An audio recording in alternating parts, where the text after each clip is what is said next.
Welcome.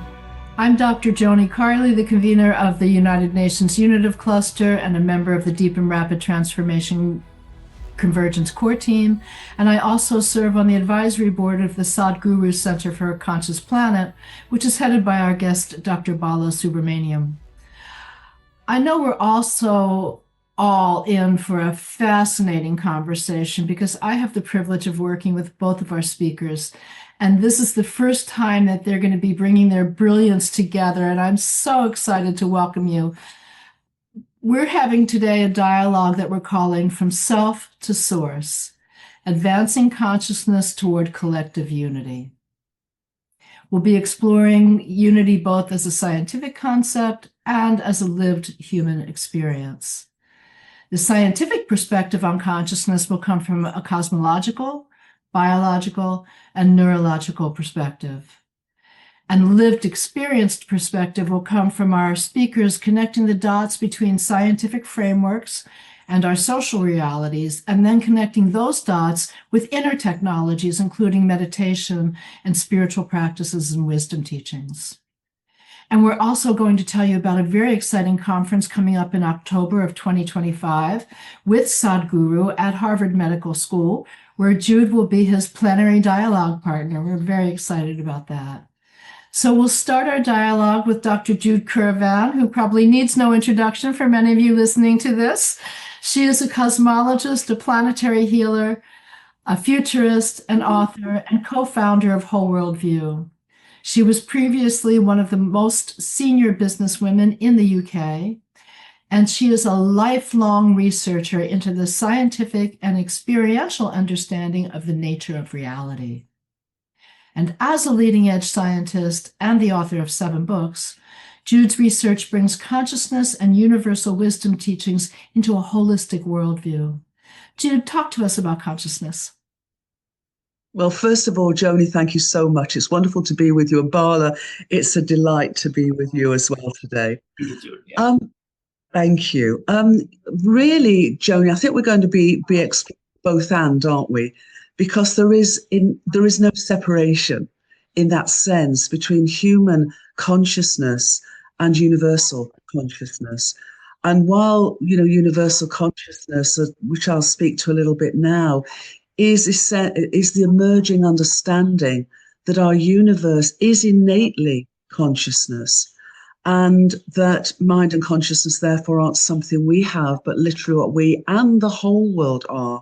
So as we go through our time together today, we'll be bringing the vastness of universal consciousness into our lived experience as humans, as human microcosms, as it were, as microcosmic co-creators with our universe as an innately sentient, living, and I would say loving universe, because for me, one of the deepest gratitudes I have as a human being is the ability to love, to feel love. So we'll talk more about that and how that weaves together. But just to start with a sort of a sort of framing from a cosmological perspective, because as a cosmologist, my focus is the whole nature of reality. Now, most cosmologists would still describe themselves as studying the physical universe, but more and more are realizing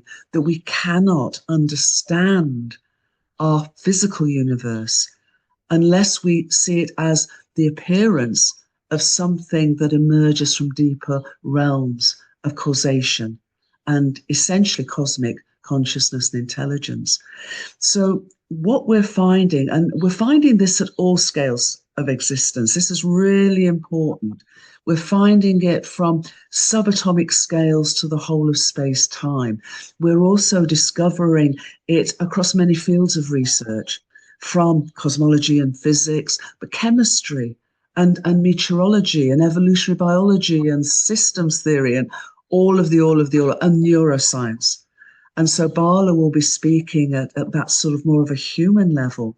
But I think it's really important, as you say, Joni, to join the dots of all of this, because when we do join the dots, we discover the most wonderful tapestry, this dynamic, emergent, living tapestry of literally the nature of reality itself. And I always quote Joni that unity isn't an aspiration, it's our existential reality. And on the years we've worked together, the evidence for this has become more and more and more compelling. So what is it showing us? Well, it's showing us a universe that began nearly 14 billion years ago in exquisitely fine-tuned balance. And tiny, yes, but not in the implied chaos of a Big Bang. Instead, the first moment of an ongoing big breath. And as space has expanded ever since, as time's flown forward ever since, our universe has undertaken a journey from simplicity to ever greater levels of complexity and individuated self-awareness. But we're seeing as we discover more and more that the energy and matter of our universe and the space-time of our universe, they're real, but they are not the deeper foundations of its reality. Those deeper foundations are indeed cosmic intelligence, cosmic causation, cosmic mind, cosmic consciousness. And it's something that was described many, many years ago by an Edwardian scientist called Sir James Jeans. And he described our universe more as a great thought than a great thing. A great thought of cosmic mind, an infinite and eternal mind of the cosmos, the ground of all being, source, as we're saying in our title, great mystery. However we describe the infinite and eternal mystery of source, we're discovering that our universe is a great thought emanating from that ground of all being. And so what we're finding is that that journey from simplicity to complexity is of a universe that meaningfully exists and purposefully evolves as a unitive entity. So, Joni, you described yourself as the convener of the Unitive Cluster at the UN. You know, within our work, we're describing what the way we're looking at the world. And indeed, I feel that many, many of the folks participating in World Unity Week are coming from what we call a unitive perspective. And leading edge science is showing us that indeed our universe does exist as a unitive whole, but its wholeness is not expressed in uniformity. Its wholeness is expressed in radical diversity. And, you know, we're able to really stand on this ground now because the evidence is so strong, and the evidence is of relationships at all scales, of interdependent relationships at all scales of being. And so when we stand on this evidence, we can appreciate that our human experience is a vital, individuated expression, uniquely for each of us, and yet common to all of us as microcosmic co-creators of this living, and I would say loving, an evolving universe. Because for me, its relationships are so beautifully structured from the very get-go. The relationships of interdependence, you know, the indigenous traditions of Ubuntu and of any reciprocity play out at all scales in our universe. So we can go from that cosmological scale, the vastness of its big breath, and take that vastness to breathe through us in each moment, through our little breaths. And in our little breaths to realize and experience that the theme of this year's World Unity Week of truth and beauty and goodness are not somehow human discoveries. They are innately what it means to be human, but innately human as part of a living and loving universe. So to take that cosmology down to not just human levels, but every level, to atomic and beneath that. And one of the initiatives that I'm now involved with, taking this unitive science, is the science of unitive love, is bringing love, our human experience of love, into a deeply honored, respected, and joyful remembering, where we don't have to put it to one side or feel it's just, how I'm feeling. No, it's how the universe feels and how the universe feels through us. So on that note, I will gratefully pass over to my dear friend and colleagues, Joni and Bala. Thank you. And I just want to make one quick comment about what you're talking about. It totally resituates the basis of our understanding. It resituates the underpinning of everything that we do and think about. And when we're responding at the UN, we not only respond to what the issue is, but we're having to resituate the entire conversation on this new understanding. And that's what makes the work that you're doing, Jude, such a breakthrough, because it takes that separation-based paradigm and resituates it into a completely new world of understanding. And I think that's really can't be emphasized enough, because it's an absolutely new framework and underpinning and basis of reality that you're bringing through. It is, but Joni, I'd say that it is new, and we've got the evidence for it now in ways that we've never had that really compelling evidence before. And yet it's converging with universal wisdom teachings.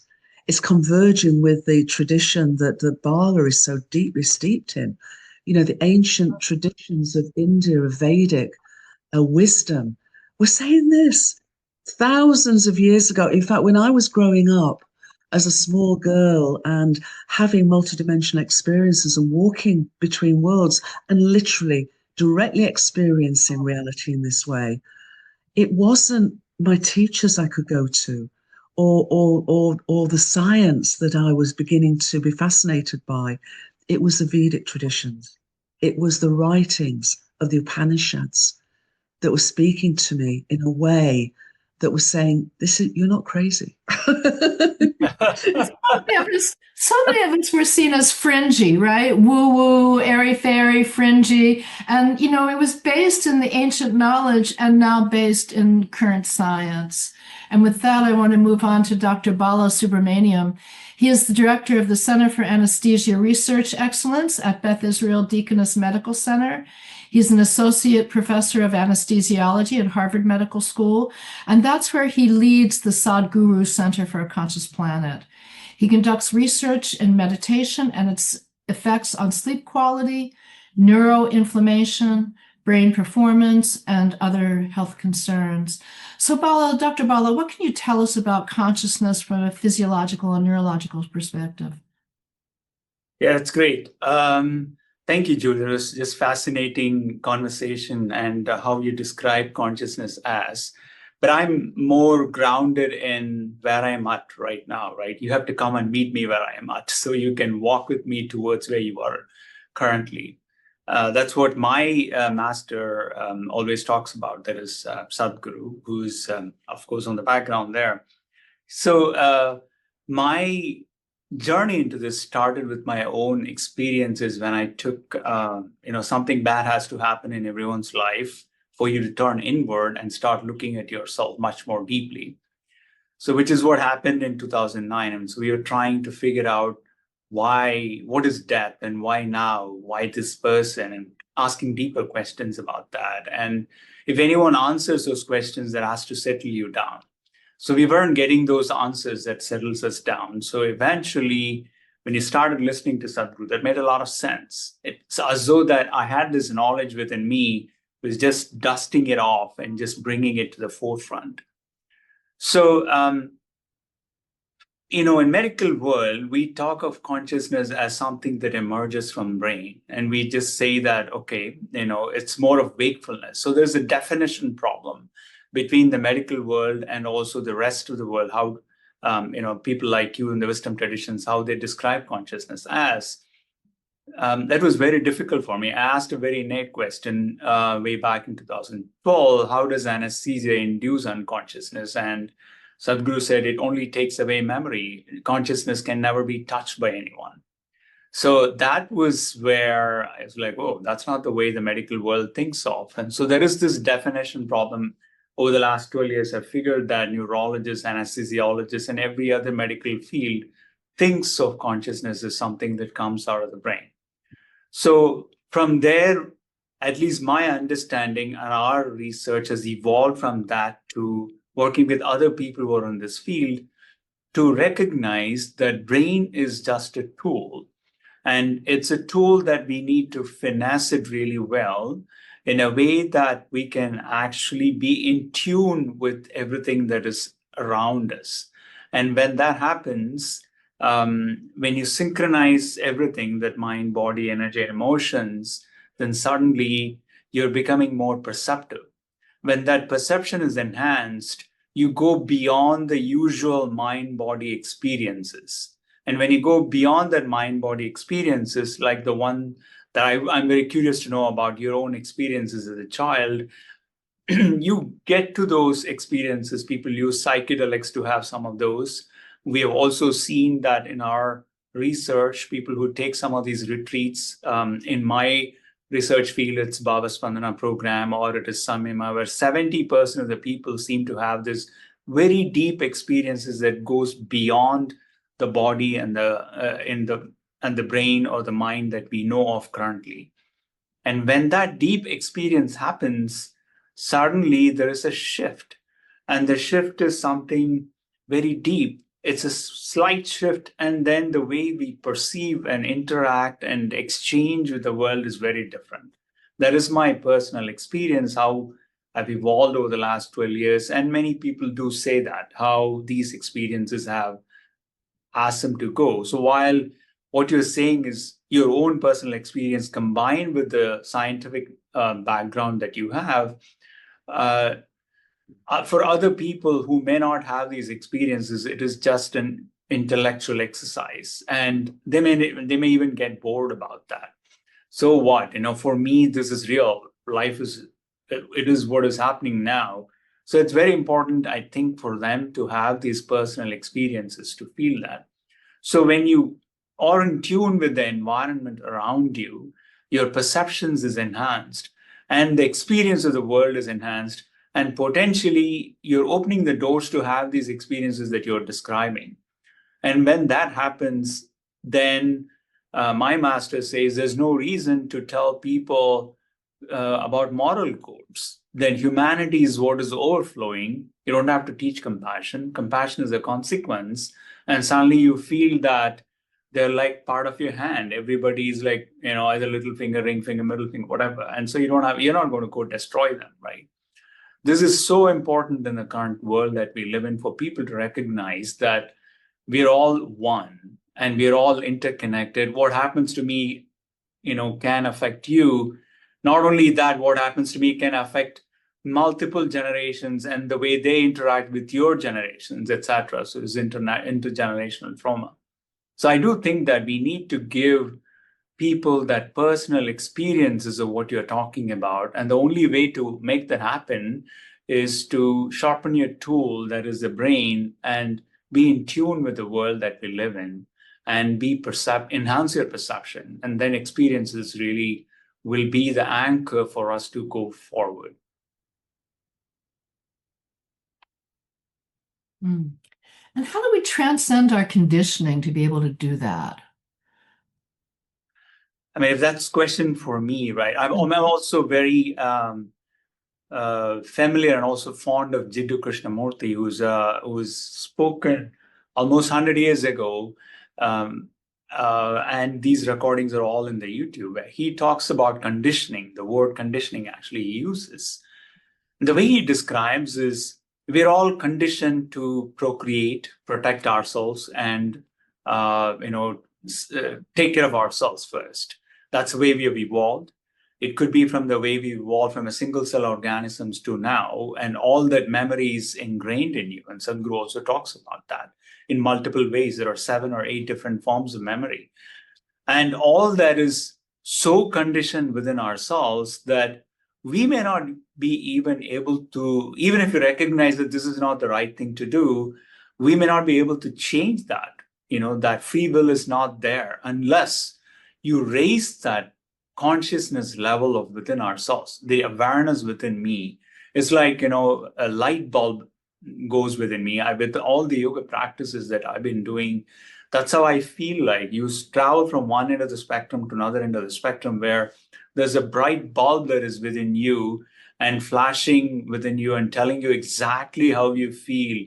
And people describe that as interoception, and insula is the brain region that is responsible for this interoception. And that awareness, when it keeps going up, if it becomes moment-to-moment awareness permanently, then it's great. That's probably what realization is, but majority of us are in a state where that awareness is very high at some points and it goes down. We travel in these waveforms. When that raising that individual consciousness is the only way to break that conditioning and to actually do what we want to do. Sometimes you recognize intellectually, this is not what I want to do, but experientially you may be doing something else. And after you do that, suddenly recognize and say, did I really do that? And that's where the retrospective lens, we have seen so many newspaper articles when people act out of rage and anger, only to recognize a minute later, oh, did I really do that? So I think raising individual consciousness, like my master actually talks about, that is his mission, and is the way to break through this conditioning and actually elevate that, I think. I agree, Bala. I agree with that. And I have two questions, Joni, to add to that. And I'd like to ask Bala, what set you on that road? Was it meeting Sadhguru? What helped you to start raising your consciousness, and why did you feel a call to raise your consciousness?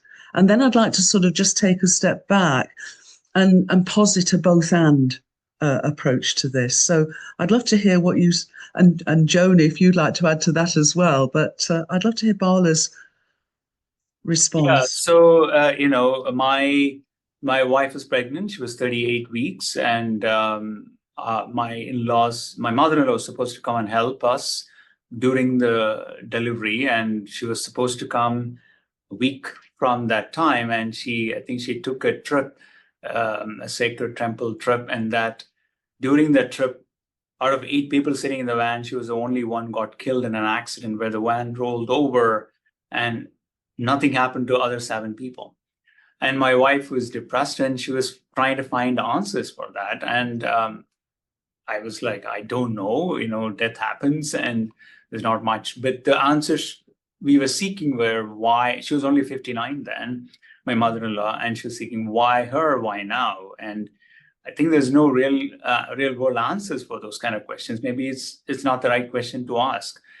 So this is when we started listening to Sadhguru, and it took us 2 years before she did a program. She went and did a program with them for 4 days. And when she came back, her face was lit like a bright bulb. And I've not seen that for a long time. And I said, you look really beautiful. That was just spontaneous response. Mm-hmm. She said, well, you've been married for 15 years. You're telling me now. And I said, I say this story everywhere because that's, having seen that, I said, I need to take this program.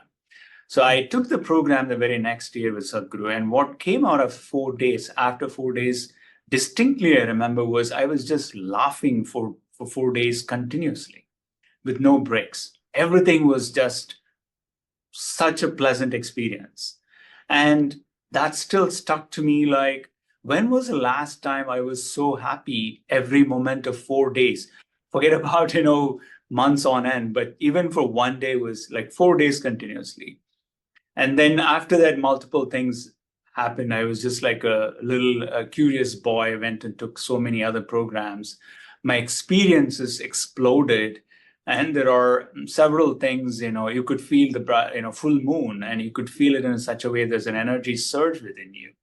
And those were the experiences that kind of anchored myself in whatever you described. And I said, okay, I need to now open up and experiment and do some research to bring science and spirituality together.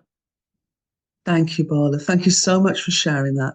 And I'm so sorry for your loss, but in my experience, because I've worked with psychospiritual healing for many years as well, and I find that often it is a loss or a health trauma or something that actually opens the threshold in ways that we could never anticipate often.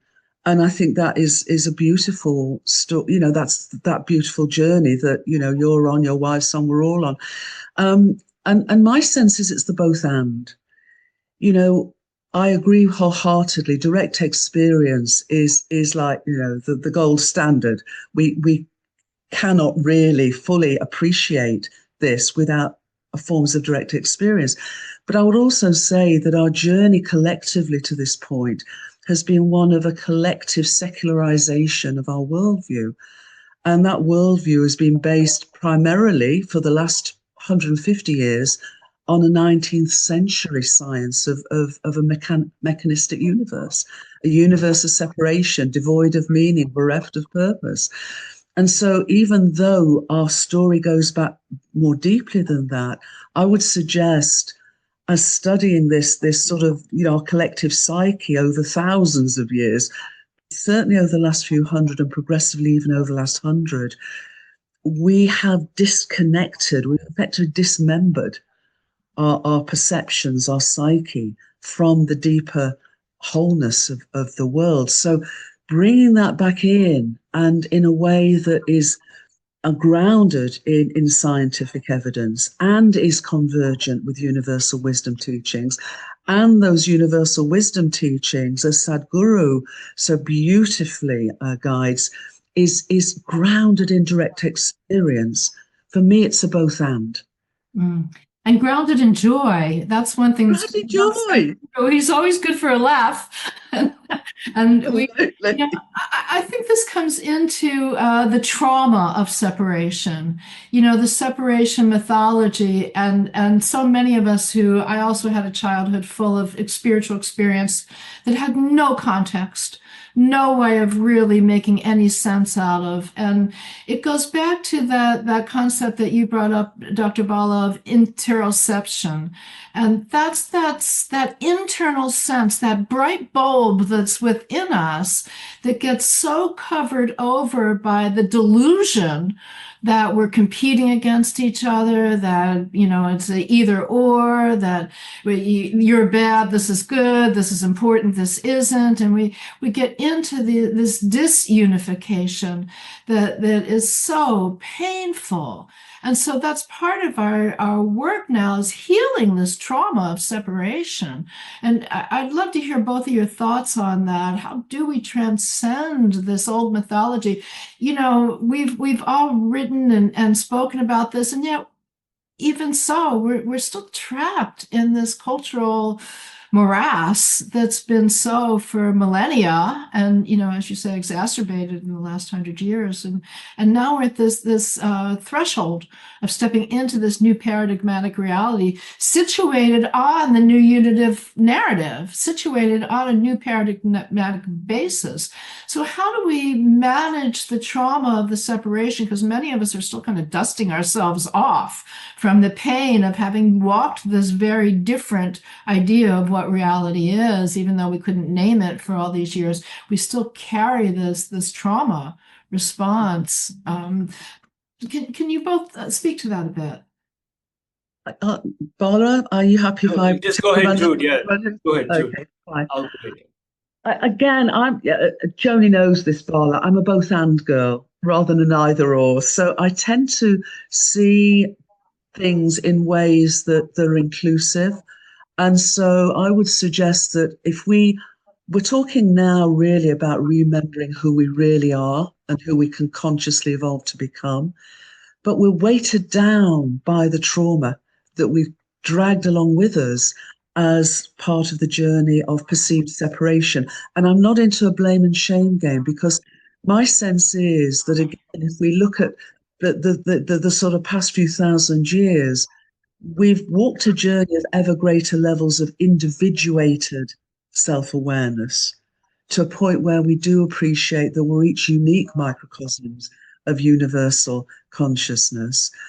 And at the same time, that journey has, as you both are saying, and Joni, you were saying, it's caused us to believe in the delusion of separation rather than individuation and differentiation of the universe's unitive wholeness expressed in myriad diversity. We've sort of gone pretty much a further step, and we've forgotten that we are inseparable. And yet all of these things are converging now. We're converging to a point where that journey is no longer sustainable. The behaviors that naturally arise from a worldview of separation are no longer sustainable. So that's coming to a point and creating existential threats in the world. And at the same time, we're having the compelling evidence that we can stand and be framed and be grounded in a unitive perspective. And at the same time, healers are coming forward, many across the world, who are in their own ways and their own modalities serving the healing and the relief of the trauma. And we have other great leaders, such as Sadhguru, who is showing profoundly simple and profoundly significant ways of expanding our awareness to that remembered wholeness and then bringing it into our everyday lived lives, which for me is the most relevant. If it's not relevant to how we literally live our lives every day, then, it's not, I don't think, empowering the evolutionary journey that I do feel we are on, and we're being invited by our universe and the universe to be on. So I'm restating this time from metacrisis to metamorphosis because the turbulence is there. The dissolution, the breaking down is still there. But I would suggest that the difference is that I'm positing a breakthrough, an emergent possibility with all of these coming into play, rather than, the complete breakdown of all that we've come to. And just one final thing I'd like to mention here, because I think it's really important for us not to throw the baby out with the bathwater, as we say, with the journey we've come to so far. We've learned a lot, and we've come to some incredibly profound understanding. So I would suggest we honor the best of that. We honor the past, we honor our journey to this point, but we let go and release the trauma of the illusory, caused by the illusory perspective of separation. So we heal ourselves from the dis-ease of separation, but we don't throw the experience of what that journey has taught us in all its challenges. And Bala, I'm wondering if in your response, you can also speak to conditioning, how conditioning has affected this. So if you're talking about trauma, right? So there are main things that we, at least in my understanding, in my journey the last 10, 12 years, is that first is to recognize that memory and imagination are the biggest reasons for suffering. And whatever has happened is ended. You don't have to suffer, relive the past now. So that is one. It's easy to say, but you have to really get there. And as a physiology and a professor of anesthesiology and the way we do research, it is easy for us to do things that are low energy. We have been trained, there's a lot of memory within us, we have been conditioned, and we can keep doing the same things with low energy because we don't want to spend more energy. So if you have to overcome a bigger obstacle in our head about this trauma, you have to have a higher amount of energy and awareness to overcome that. It's almost like a bigger hurdle on you have to watch and overcome. And in order to do that, there are many ways. Sadhguru talks about you have time and energy. These are the only two things in life. Time is ticking away at the same pace for everyone. The only thing you have control over is the energy. How do I raise my energy levels? That is the main question. As a neuroscience researcher, for me, there is a network within the brain called default mode network which is constantly active. We're always thinking about something within our heads, right?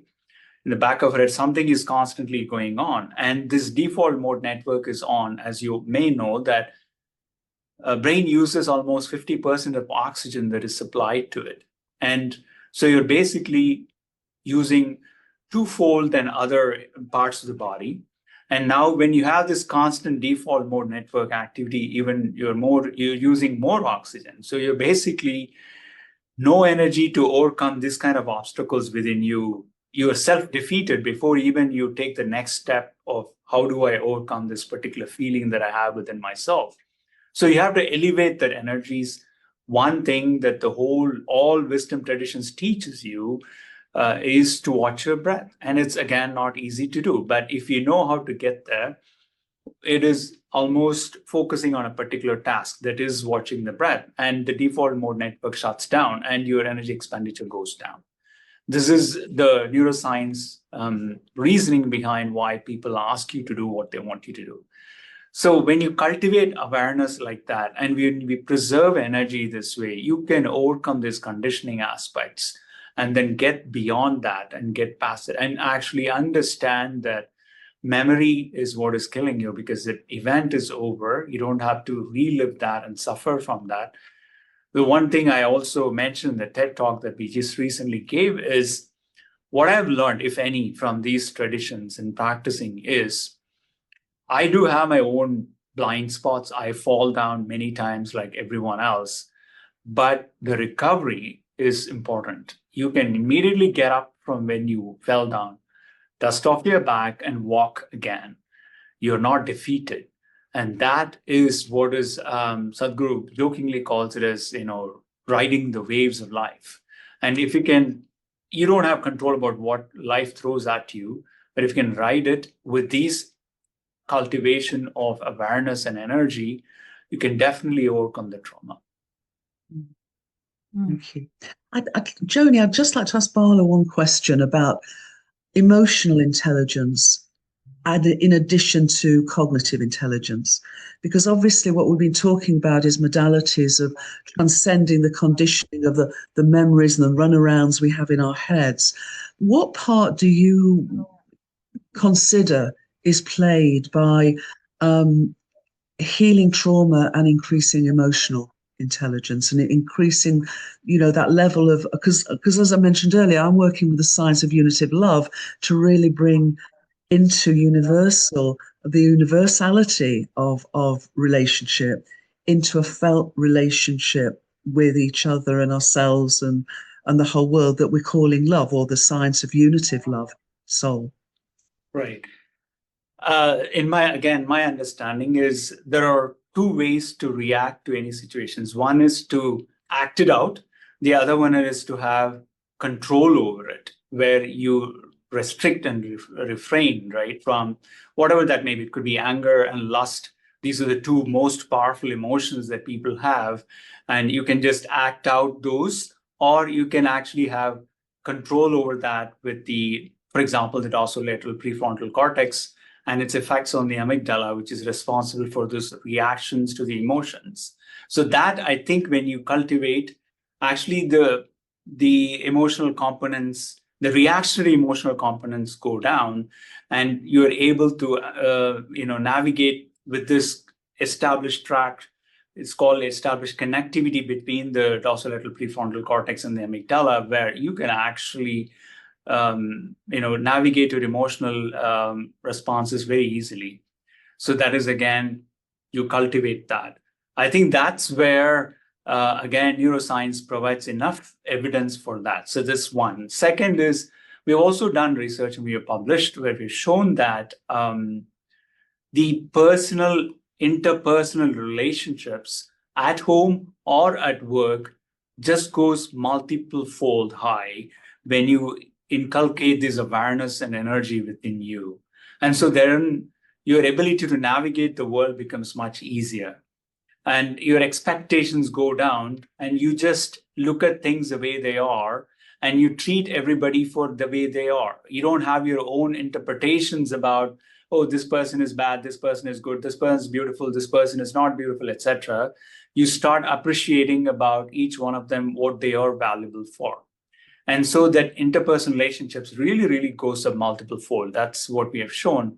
And one of the groundbreaking studies by Robert Waldinger's group in Harvard actually has shown that the biggest predictor of longevity is family connections. And it just again brings you back to emotion is an important tool. And actually, Sadhguru talks about emotion and devotion, right? Like if you can, devotion is defined as being devoid of self. And if we can use that emotion as the most powerful vehicle with the clarity and energy, you can transcend a lot of these obstacles very easily. And that's why devotion is considered to be one of the best paths to transcend and get to these consciousness deeper levels, as long as you understand and have awareness and clarity about what you're doing. So I think what's really important to highlight here is we're talking about practices. We're talking about taking the time to meditate and to get into these states. And that's what affords you the ability to do all of the things that we're talking about here, to transcend the conditioning, to transcend the trauma, to embrace it, to not deny it, but to not be imprisoned by it, to be free from it because of the practice, because of the discipline of the practice and disciple discipline. You know, people who are free spirited tend to like not want to hear those words of discipline, but it is a discipline that gives the freedom. And your research is so clear on that, Bala. I wonder if you could share a few statistics about how meditation really does afford us the freedom to embrace the unitive narrative, to stand on that new platform, because it does take a lot to be able to stand on that platform, because the cultural stream still is running in the other direction and still will feel like it's kind of trying to bowl you over. And so it's that showing up on the meditative cushion, it's showing up on the yoga mat, and talk to us a little bit about what your research is showing about that. Before I get there, I just want to say one thing, that there is everybody has a different path to the same end goal, right? We don't want to push someone into something that they are not comfortable with. It could be through intellectual path. It could be through the devotion path that I just talked about. It could be through simply path of action. They may be doing some action, or it could be through internal action, whichever works. On an average, what works for an average human being is what we are just talking about. Individuals might have their own paths. So in our research about meditation, also Sarah Lazar's group from Harvard actually has shown that wisdom traditions practices for over 6 months or so increases the cortical thickness. When you think of aging, the cortical thickness goes down, right? That is one thing that happens. And so you're basically neurodegeneration goes high with aging. You can kind of delay that or reverse it a little bit with these wisdom practices by increasing the thickness of the brain. That's one. Second is functions of the brain. I just talked about the default mode network, and there seems to be enough evidence to turn off the default mode network by simple breath watching practices, which is one form of meditation. So that is functioning. The third part is connectivity. And it seems like we can actually establish long-range connectivity with restorative connectivity with sleep, with a good quality sleep, right? I'm not talking about low quality sleep, but a good quality sleep. There are some meditations like Shunya, which is a conscious non-doing process, where you can get similar benefits of sleep, and you can establish this long-range connectivity and move the short-term memory to the long-term memory pieces, right? So that's why it's very important before you go to sleep, how you go to sleep. You don't want to carry the actions of all the day, especially the negativities of the day when you go to sleep. That's what you'll be churning over during sleep. So you want to just finish those thoughts before you fall asleep. So we have shown that actually the functional connectivity goes up and the integration of the brain goes up. And the emerging work, which will be published soon, I'm pretty confident about that, is the integration and the connectivity that we just talked about using graph theory, etc. And then finally, we have shown that with 4-day retreats, your endocannabinoids increases, and endocannabinoids and the brain-derived neurotrophic factor, which is responsible for preservation of the brain structures, actually is increased at least 70% after a meditation practice or those kind of retreats. And I'm sure if you start looking and measuring these things in multiple other reasonable traditions, you might find the same things telling you. Now, with all that, we also seen, just published a work that people who do a meditation practice called Samyama, actually even preparation for that has shown brain age reduction by about 6 years. They're 6 years younger by brain age. So increased enhanced structure, better function, better connectivity, and this younger brain, neurobiological brain, wrapped in the state of pleasantness is the best way to experience life and get to the stage that Jude is describing. And once you experience those states, then you can't be shaken from those sound foundations of experience. And you know that you're not dreaming, you're not hallucinating, and that's real. And once that is there, then when you have a critical mass of people like this in the world and evenly distributed all across, I think change will happen for the better, and we will be going towards a more loving, joyful world. Jude, your thoughts about that? Gratitude to Bala and his team and Sadhguru and all these incredible initiatives that are moving forward. I'd just like to add also that for me, there are certain ways of being that are so simple. Bala, you talked about breathing.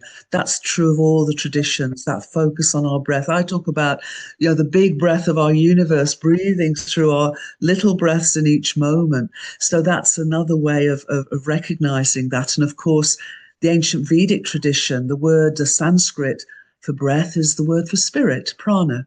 So that is so straightforward. I think even I could do it. Even I can do it as someone who does find meditation particularly challenging. And there's something else as well. For me, being out in nature, being with our planetary mother, feeling the grass under my feet, watching a beautiful sunrise, watching the colors change through the seasons, watching my garden grow, just being with the natural world and realizing profoundly in my body that we're not apart from nature. We are a part of nature. We are, microcosms of a universe's journey that's taken 14 billion years to this point. And we are family with our universe's vast communities of life. So however we regain, you talked about family, Bala. My sense is the more we can expand our circles of compassion to have family that is the whole world. And progressively, the meditation practices, the being out in nature, whatever makes our hearts sing, for me, is that recognition of family. I just want to add about that nature walks, right? It is so important that we are living in nature, not in these four walls all the time.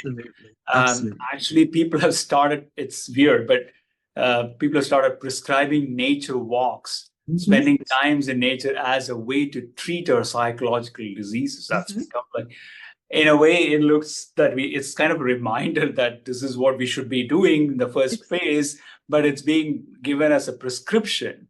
And in terms of the breath watching, again, to get to the state of breath watching, it's so hard. It just go sit down and watch your breath. You just can't do it. So there are ways to get there. And I'm not plugging in anything. This is a free meditation app, so there is no charges, no money involved, no financial conflicts. It's called Miracle of Mind, where you do a certain practice over 7 minutes and you automatically start watching your breath. So we need to find some of these free ways that we can expand the reach to many, many people who are always worried about, I don't have the time for this, etc., to make them do these practices and experience the breath and get to a fulfillment.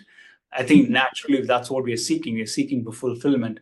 It's not going to come with materialistic world. We have experienced it and how much of ever money you have. Even Elon Musk is asking, what am I doing all this for at this stage, right? So there is no fulfillment. Where is that fulfillment going to come from? Not from money, not from sex, not from power. Before we end up, I want to ask you for your closing comments, but before that, I want to ask our listeners and people watching, can you imagine being 3 days just immersed in this kind of a conversation with some of the greatest thinkers on the planet? Dr. Bala, tell us what's going to happen there in October. Yeah, so we have a second iteration of Consciousness Conference. Again, we want to go from where we left 2 years ago, that is going beyond the brain. 2 years ago, we explored it from neurological, anesthesiology, physics, and mathematical points of view as what consciousness is. Some of what Jude is describing about the scales, etc., was explored there. Now we want to go and see what is beyond the brain that is experiences like psychedelics. What is the science of psychedelics? What are the good parts and the bad parts of these? What are near-death experiences? How do you tune your brain to the environment that you are in a neuroscientific perspective? And then why do we have to move away from the Newtonian physics to the quantum physics to explain some of these theories? And a freewheeling conversation between Jude and Sadhguru will happen there. And I'll be the first bencher to watch that conversation, or maybe moderating, and I don't know, whichever way it happens. That evening, we'll have conscious leadership and philanthropy between Sadhguru and Ray Dalio, and maybe even Stephen Cohen, who are big-term philanthropists from New York. On day 2, we're exploring on Gen Z, digital psychiatry and mental health for all, in collaboration with Mental Health for All labs at the Harvard Global Health, talking about adolescent suicide, talking about how do we give digital psychiatry. It's not about giving treatments for only people with a diagnosed disease, but it's also a lot of people who are living in the general population who have all these existential questions, who have these ups and downs in their lives. That's where I think the wisdom traditions play a significant role. And what do we do in resource-stricken areas? Right. And then Swami Sarvapriyananda from Vivekananda Institute is also coming to talk about how do we use Vedantas and how do we use these Vedic traditions to the benefits of human health.